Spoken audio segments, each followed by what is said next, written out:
Hello বন্ধুরা, welcome to my channel my কিচেনে সবাইকে ওয়েলকাম। আজকে আমি রান্না করব কুলের খাড়া শাক দিয়ে মাছ দিয়ে তরকারি, সেটাই তোমাদের সঙ্গে শেয়ার করব। তো দেখো, আমি মাছটা তো আগে ভেজেই নিয়েছি। এখানে আমি একটু তেল বসিয়েছি আর তাতে আমি আলুটাকে ভেজে নেব। আর আলুটাকে আমি এভাবে লম্বা লম্বা করে কেটেছি। তো দেখো, আমি আলুগুলো দিয়ে দিয়েছি। এবার আলুগুলোকে লাল লাল করে ভেজে নেব।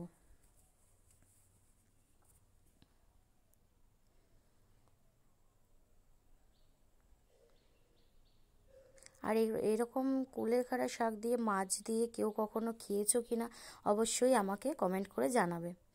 এখন আমি এখানে 4-5টা লঙ্কা দিয়ে দিলাম। খুব ভালো লাগে মশলা ছাড়া, খেয়ে দেখো তোমরা, আশা করি তোমাদের সবার খুব ভালো লাগবে।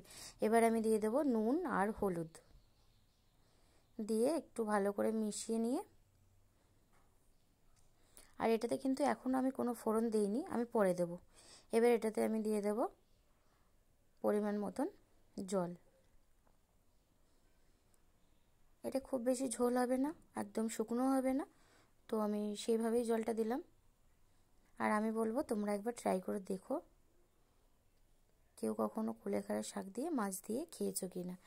তো তরকারির ঝোলটা ফুটে গেছে। এবার আমি যে কেটে ধুয়ে রেখেছিলাম যে কুলেখাড়া শাকটাকে, সেটাকে আমি দিয়ে দিচ্ছি।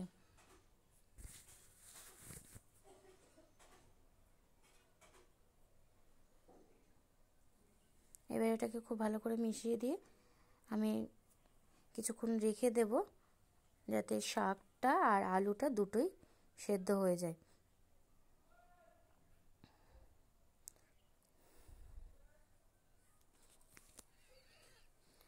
এবার আমি এটাকে নামিয়ে নিচ্ছি। এবার আমি ফোড়ন দেব। কড়াইতে একটু তেল দিয়েছি আর দিলাম রাঁধুনি। এবার দিয়ে দেব একটু রসুন কুচি। এবার রাঁধুনি আর রসুন কুচিটাকে খুব ভালো করে মিশিয়ে নিয়ে আর রসুনটাকে একটু লাল লাল করে ভেজে নেব।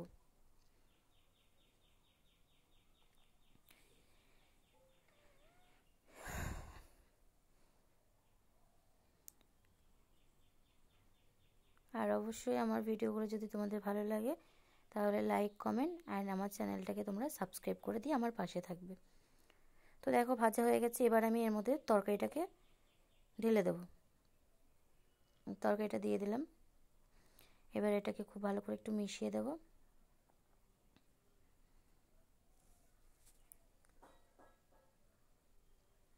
তো বন্ধুরা, প্রচণ্ড ঠান্ডা লেগে যাচ্ছে, তাই গলার আওয়াজটা এরকম শোনা যাচ্ছে, প্লিজ কেউ কিছু মনে করো না। এবার আমি এর মধ্যে ভেজে রাখা বাটা মাছ 3টে দেবো, বেশি দেবো না। আর বাকি মাছগুলো ভাজা রেখেছি, ভাজা খেয়ে নেবে।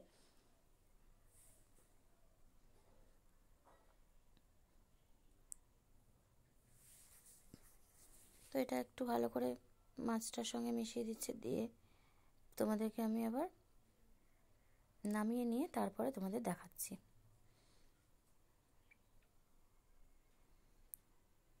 তো ফাইনালি বন্ধুরা, কুলের খাড়া শাক দিয়ে মাছ দিয়ে তরকারি রেডি। রান্নাটা আমার হয়ে গেছে। তো কেমন হয়েছে অবশ্যই কমেন্ট করে জানাবে। আর আজকের ভিডিওটা এই পর্যন্তই। টাটা বন্ধুরা।